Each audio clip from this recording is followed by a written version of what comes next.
Drawing this happy pilea is way easier than you think, and I'm going to show you exactly how you can do it, no matter your skill level.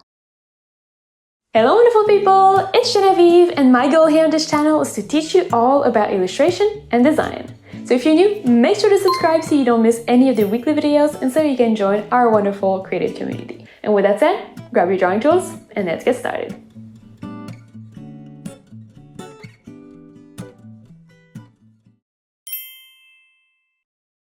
So I'm going to be drawing in an app called Procreate on the iPad Pro, but you can follow along with most digital art softwares. As long as you have layers, you should be able to do this. Now, the first thing to do is obviously to create a canvas so that we have something to draw in. Here are the dimensions of my canvas, but make sure that you create a canvas that works depending on your project requirements. And if you're not exactly sure what that means, I have a video in which I explain everything you need to know in order to pick a canvas size, so I will link that in the description below. And the reason I am using this canvas is because I'm painting in a pre-textured file. As you can see here, there is some watercolor effects. And if you want to check it out, it will be linked in the description below. It is part of my big brush bundle, but you absolutely don't need this file to follow along the tutorial. What you do need though is to create a new layer so that we can start sketching. And for the sketch, you can use any color of your choice because the sketch is not going to be in the final product anyway. I like to sketch this with, gray. And in this video, I'm always going to be suggesting two brushes. One is going to be a free brush that comes with Procreate, and the other one is going to be a brush that you might want to use if you want to get more professional results, save some time, and just take illustrations to the next level in general. So these would be the watercolor brushes from my big brush bundle. So you can either use the HB pencil from the sketching panel, or if you have the watercolor brushes, which by the way will be linked in the description below, along with a special promo code for the YouTube people, you can use the coloring pencil. And we're just going to start by mapping out where the pot is going to be. So just a little rectangle, and then you can kind of mark the top of the pot, so another rectangle. And you can also add a little saucer in the bottom, so another rectangle. Nothing complicated here. You want the sketch to be super loose. It doesn't matter. We're going to refine it when we add the color. You're then going to draw your main stem, and it can be as short as long as you want. And on the side of this main stem, you're going to draw all the petioles on which you're going to later attach the leaves. So you can have them point upwards, point downwards, be long, short, curvy. You can really customize your pilea really easily by just, rearranging the petioles as much as you want and make them look, different from my sketch.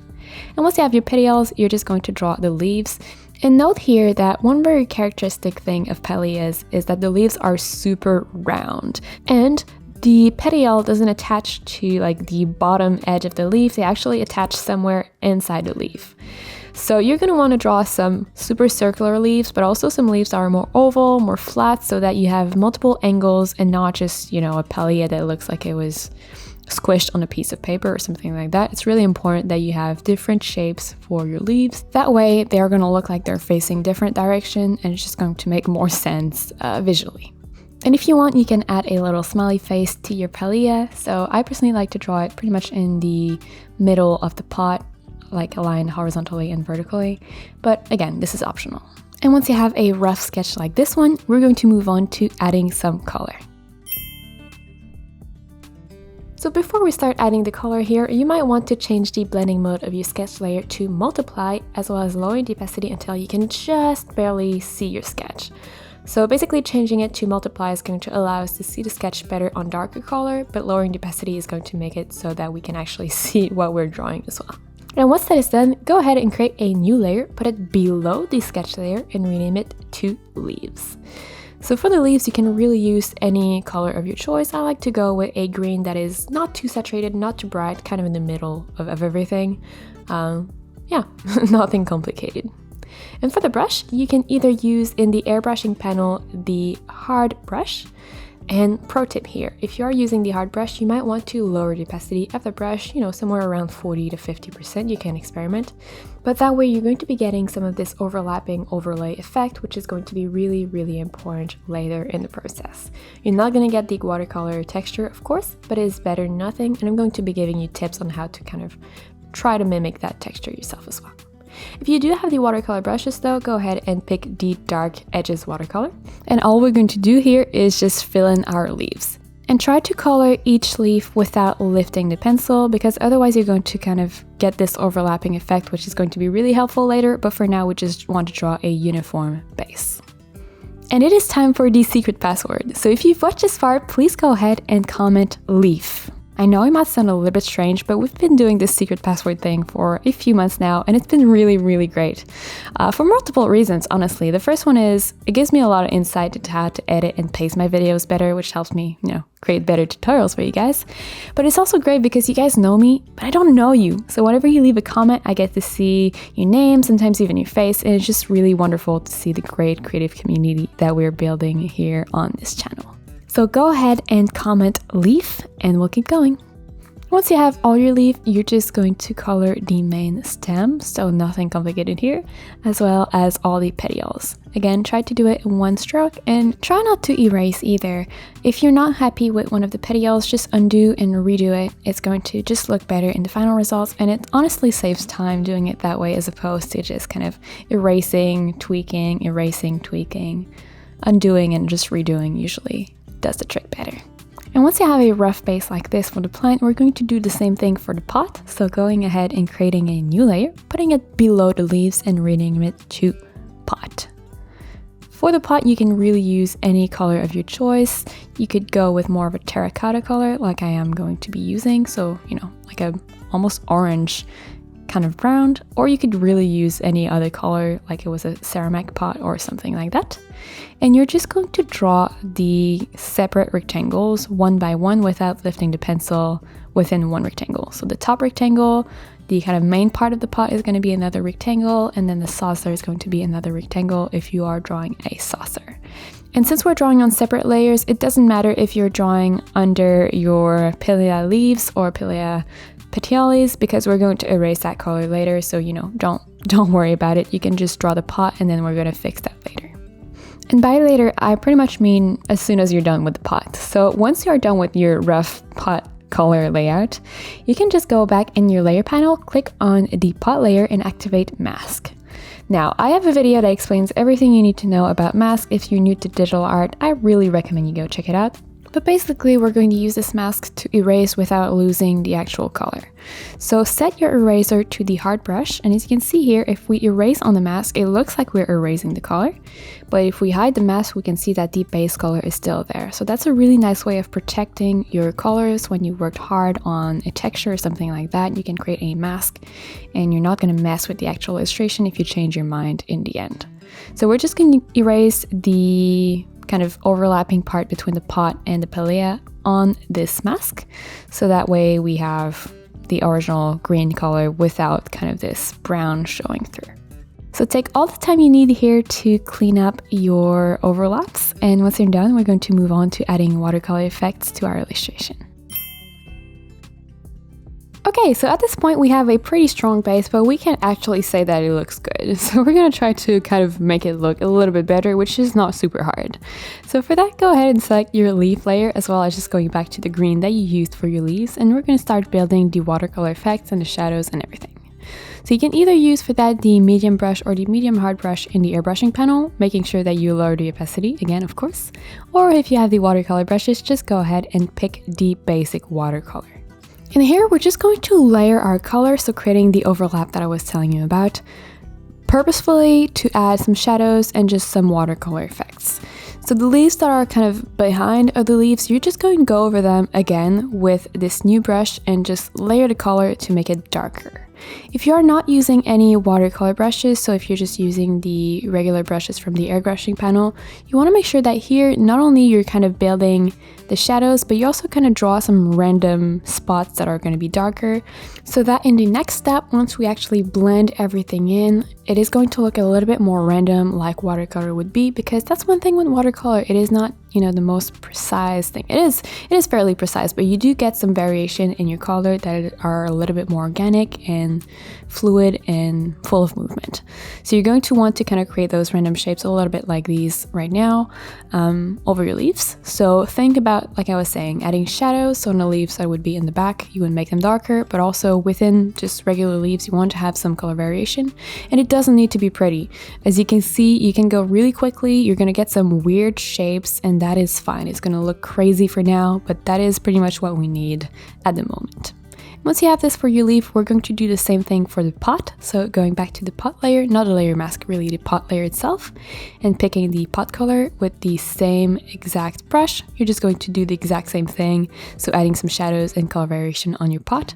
And this is a really good occasion to add more contrast between the top lip and the bottom of the pot, so kind of putting some shadows there. And again, you want to make sure that it's fairly random and it doesn't need to look that great at this point. You just want to add color variation and shadows and lights. So experiment with that. You can also add some stuff on the saucer, but don't spend too much time on this step because we're going to blend everything in later anyway. So just roughly map out everything, add some random shapes, and you're going to be good to go. So once you have something a little bit like this, we're going to blend in these weird digital edges to make it look more like watercolor. So to do that, you can either set your smudge tool to the soft brush in the airbrushing panel, making sure your opacity is 100% for this, you don't need to lower it. Or if you have the watercolor brushes, you can pick the water blender that is right at the bottom and set it as your regular brush. So it is not a smudge tool, it's just, a paintbrush. And then all you're going to do is you're just going to go over the weird digital edges that you want to blend in, and you're going to blend them in. So make sure that you keep some edges crisp. For example, between the lip of the pot and the bottom of the pot, that edge needs to be, sharp. But everything that is within the shapes you can blend, and you're gonna need to spend a little bit more time on this step if you are using just the smudge tool, so the free Procreate brushes, to kind of make it look a little bit random. With the water blender, you do have some randomness that comes with the brush, but if you're just using the smudge tool, you're gonna kind of need to create that randomness yourself. And at this point, you might want to hide your sketch to have a better idea of what everything looks like. And once you're done with the pot, you're just going to do the exact same thing on the leaf. So make sure you select your leaf layer, and you're going to need to be a little bit more careful here because we just want to blend what is within the leaves, not the edges of the leaves themselves. Otherwise, your illustration is going to look really muddy and not professional at all. That being said, within the leaf, you do want it to look a little bit random and organic, like I was telling you earlier, for it to look like watercolor. So don't be afraid, don't try to create a perfectly smooth gradient everywhere. You can have some harder edges, you can have some blobs that come out of nowhere. That is fine, that is actually better. You're also going to do the stem, so same thing, but you might need to make your brush or your smudge tool a little bit smaller because you do want to make sure again that you're just blending the overlaps, not the actual edges of the shapes. So feel free to pause the video here, take all the time you need to blend everything together, and then we're going to meet in the next step in which I'm going to show you a quick way of adding even more color variation. So this next step is a game changer. It is really easy but super effective. Make sure that you still have your leaf layer selected and then use the selection tool, set it to freehand, and make sure that the color fill option at the bottom is deactivated. Then you're just going to draw a random shape focusing on the bottom right of your pilea, and then you're going to feather this shape somewhere around 20%. It doesn't need to be precise.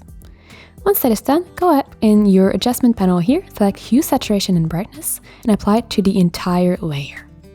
You're then going to be able to lower the brightness to create some shadows. And you can see if you lower it all the way, it's going to look black, but you don't want that. You just want to make it look a little bit darker. You might want to up your saturation and maybe play with the hue a little bit to make it slightly more blue, so shifting your hue towards the right. And these settings really don't have to be the same as me. You can experiment and have whatever you feel looks good with your colors. And once you're done, we're going to do the same thing, but this time on the top left of the pilea. So creating a selection, feathering the selection around 20%, and going back in the adjustment panel to select Hue, Saturation, and Brightness for the entire layer. And this time we're going to up the brightness to make it look like the pilea is getting some really nice sun. You might want to shift the hue towards the left a little bit to make it a bit more yellow and play with the saturation until you find something that you like. So really, this step here, feel free to experiment, take as much time as you need, but it is not super complicated. And you can repeat the step as many times as you want. You can even create a random shape, like super crazy shape all over your pilea, and then feather it again, around 20%, and just change the settings randomly, so not creating shadows, not creating lights, just kind of changing the settings to mimic watercolor even more. So this step you might want to do a few times, especially if you are not using the watercolor brushes, so if you're using the free brushes from Procreate, because it is a really nice and easy way to add some randomness, which is going to feel like watercolor in your piece. And once you're done with that, we're going to move on to adding some details to bring everything together and to make everything look good. So one thing about Pileas is they have little white dots on the leaves where the petiole connects. So we're going to do that, and you can either erase straight on the leaf layer or create a layer mask just like we did for the pot. And for that, I recommend you use the soft brush from the airbrushing panel. Even if you have the watercolor brushes, that is what we're all going to use. You might want to reactivate your sketch here, just to kind of get a better idea of where the petioles would end on the leaf, and simply just erase kind of little dots. And it's really not complicated. You can see here you're just erasing little spots, but it is going to make a big difference in the final result into one, making this look more like a pilea, and just making it more detailed and professional as well. So go ahead and add little dots on all your leaves where the petiole would connect, and they don't have to all be the same size. They can be, you know, a little bit random. Again, we're drawing here with what would be watercolor, so it is normal that you would get a little bit more of a randomness in your results. And once that is done, you can go back and hide your sketch layer again and create a new layer above the pot layer and the leaves layer, and rename this one to details. Now, for this detail layer, you're going to go back to either using the HB pencil from the sketching panel or the coloring pencil in the watercolor toolbox. So the same pencil you used for your sketch. And you're going to color pick a dark version of your green, so pretty much the darkest you can find, and you're going to kind of just add some outlines to clean out and add a little bit more contrast on your piece. But when I say outline here, we're not going to outline every little shape. That would look way too much and really not watercolor-y. So you might want to outline where two leaves overlap each other, and maybe also kind of the bottom part of every leaf, so kind of just one little curve on the bottom, to make it look like there's, you know, some thickness to your leaves. And right now it's going to look really intense, but once we're done, don't worry, we're going to lower the opacity of the entire layer, which is going to really help with the blending of everything. But for now, we're leaving it at 100% just to make sure that we see what we're doing. So just go over all your leaves. You can also kind of add a little bit shading, so you know, sketching really quickly to add some shading on some bottom part of the leaves, or where there's overlap, you can add some shading as well. But this is really a step where you're going to clean up everything you've drawn, add some more contrast, and make everything look so much better. So take all the time you need here. Feel free to pause the video. It is not complicated, but it is worth taking the time to do it right.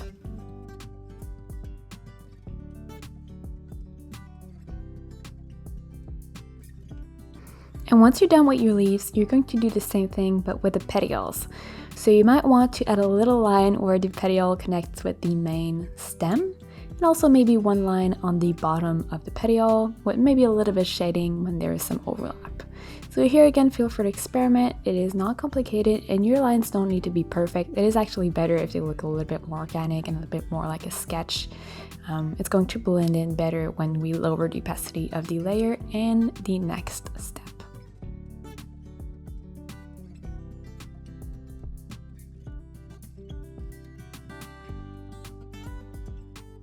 So once you're done with your general outlines, just go back in your layer panel, and like I was telling you, we're going to lower the opacity of this details layer so that everything blends in a little bit better. So you want to find the right balance between having the lines look way too intense but also not seeing them. So feel free to play with the opacity until you find something that works for your own piece. And once you have that, we're just going to move on to the exact same thing but with the pot. So sticking on the detail layer, this time you're going to color pick the color of your pot. You can always tweak it to make it darker like I did. And then all you're going to do is again just kind of outline the important parts of your pot. With the pot, I personally went and pretty much outlined everything, but with really super loose little lines. So I'm not going in with like a cartoon thick uniform line. I'm going with more sketchy sketchy lines. And yeah, just reinforcing when there's an overlap or when there's, you know, change in the shape with, you know, adding in a little outline. So here as well, take all the time that you need. Feel free to experiment, feel free to add some shading, some crosshatch, a bunch of different things that can make your pot look even more interesting and more textured. But yeah, it's not complicated, it's just playing around and seeing what feels right. And you can trust your instinct. If it doesn't look good when drawing with digital art, you can just undo and start over again. It is super easy and simple. And if you want to have a little happy face on your Pilea, you can just create a new layer above everything or draw it on the same details layer, but since we've lowered the opacity, I think it's better to just create a separate layer for the face. And you can pick a pure black color, sticking with your same pencil or brush, and just going and kind of redrawing your face. So you can reactivate your sketch or just go freehand, whatever you feel the most comfortable with. And you can see here, I like to hide my sketch and then go in with the eraser to just tweak the smile a little bit because, I don't know, I'm obsessed with making things look just right. Sometimes I like to just go real quick and not overthink it, but for this face I want it to be precise, so you can go in with the eraser and just kind of tweak everything a little bit better. But seriously, don't worry about it. It is, you know, just a face. You can also add some splatters, so creating a new layer, renaming it to splatters, and then changing the blending mode to linear burn. For now, we're going to keep the opacity at 100, but we're going to tweak that later. And for the splatters, I like to just go back with my basic green. And in terms of brushes, you can either use this giclée brush here in the airbrushing panel, but it is quite dense, as you can see. You could also use the splatter brush, which, I mean, I don't know what to say about this brush. You can experiment with it, and if you like it, you can use that. You could also use the hard brush from the airbrushing panel, if I can find it. There we go. And just kind of manually put some splatters, make the brush smaller to create different sizes. You know, you have a few options, but if you had the watercolor brushes, of course, go in the watercolor brush and pick this splatter brush, which, as you're gonna see, is going to work really quickly, really well. So you can just add some splatters around the leaves, you know, experiment, do it a few times until you get a randomness that you like. And you can also add some splatters around the pot, so just going back to your pot color, which should still be in the history, and just adding some on the pot as well. Don't overdo it though, otherwise your piece is gonna look strange. But it is a nice way to bring everything together and make everything look more finished. You do want to play with the opacity as well, so you get something that blends in nicely and is not overpowering. And if you enjoyed this video and want to give your Pilea a little plant friend, I highly recommend you watch this video in which I'm going to teach you how to draw a fiddle leaf fig. So just click on the link right here and I'll meet you there.